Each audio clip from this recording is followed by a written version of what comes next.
Welcome to Leather Wingback Productions, where ideas run rampant and focus must be wrangled. I'm Taylor, your storyteller in progress. So, my second book will be out here in the next few weeks, and I thought it would be interesting to kind of compare the process between book one and book two and see if I've gotten any better at this indie author thing. So let's take a look.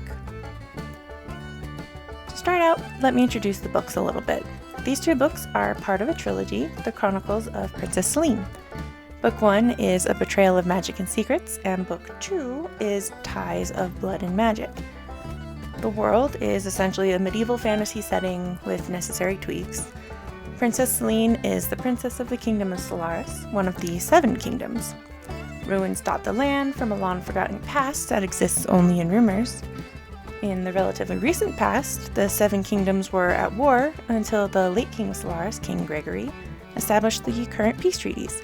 After his death, his son, and Celine's big brother, Rory, took the throne. It's about 4 years into his reign when Book 1 begins. Magic is quietly feared, and thus mages are quietly shunned, and Celine's world is about to be turned upside down. If I'm being entirely honest, I don't remember probably 80% of the writing process for Book 1. Why, you may ask? Well, Book 1 was written over years and years and through draft after draft. Book 1 was my learning book. That doesn't mean it's not a good book. Excuse me for saying so, but I do believe it turned out fantastic. But this is the book I grew the most with, going from an amateur writer to someone confident enough to self-publish.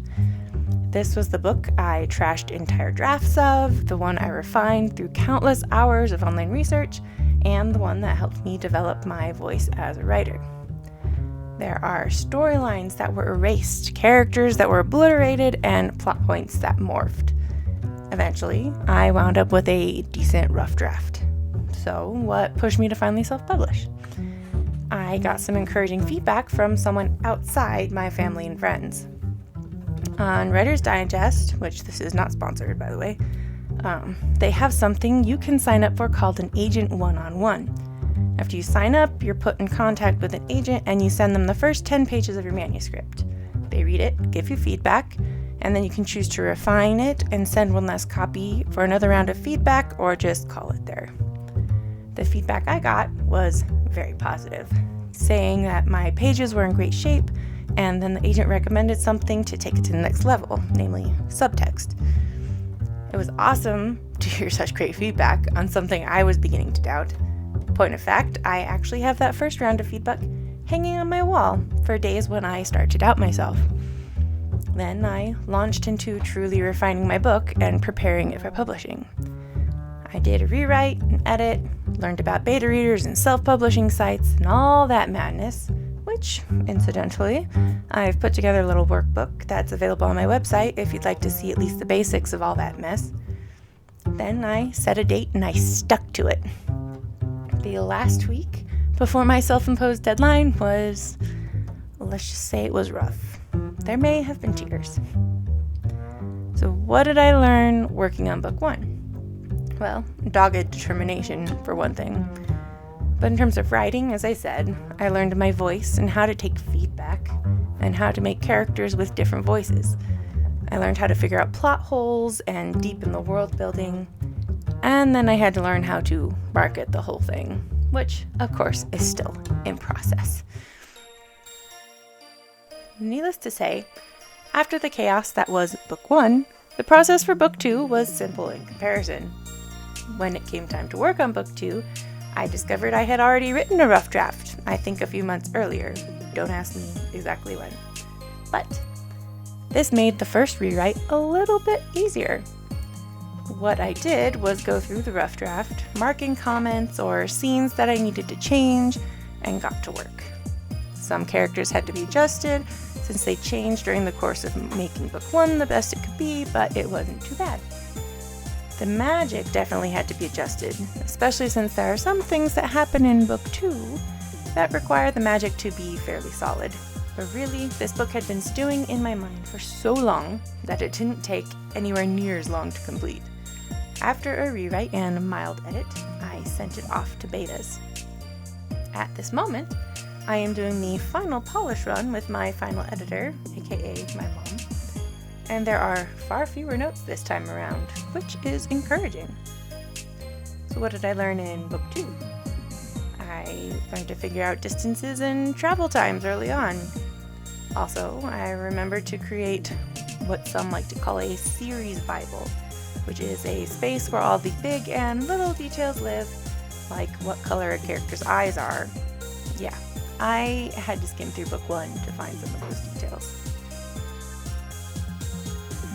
If we're comparing book 1 to book 2, I would say in some ways book 2 was easier.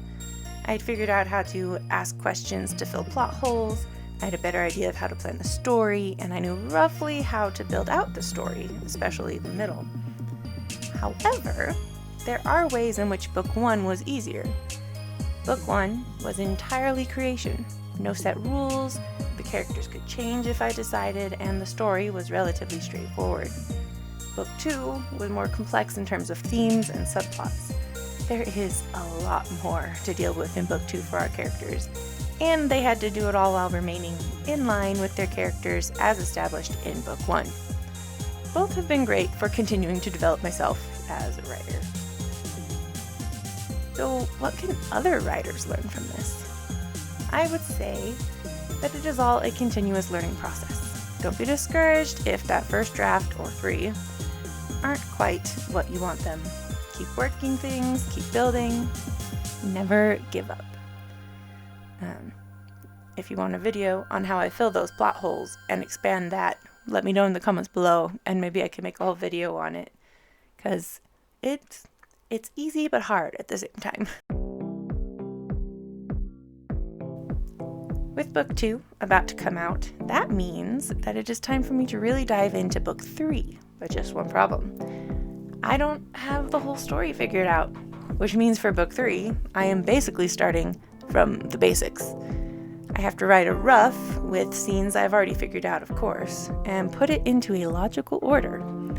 The good news is that the methods and tactics I've learned and developed for the first 2 novels will help me get this book into the best shape I can relatively quickly, which means I should be able to get book 3 out long before the end of 2026. If you enjoyed this video, please like and subscribe. If you're interested in other ways of supporting the creative empire, check out my Patreon and drop a tip through my Buy Me a Coffee. If you're into games, I also have a gaming channel where I upload 1 pre-recorded game a week, as well as do either a live stream or a premiere every Friday, depending on life. Don't forget to check out The Chronicles of Princess Celine. Book 1, A Betrayal of Magic and Secrets, is currently available for purchase as an ebook, paperback, and hardcover, or you can read it through Kindle Unlimited. Book 2, Ties of Blood and Magic, will be available in the next few weeks, meaning end of March, beginning of April. There's some logistics that need to be figured out there, but it will be out before the end of April, no matter what. Book 3, title Forthcoming, will be out hopefully in the fall. There may be a Kickstarter in the future for that one, so keep an eye on my socials or subscribe to my newsletter on my website.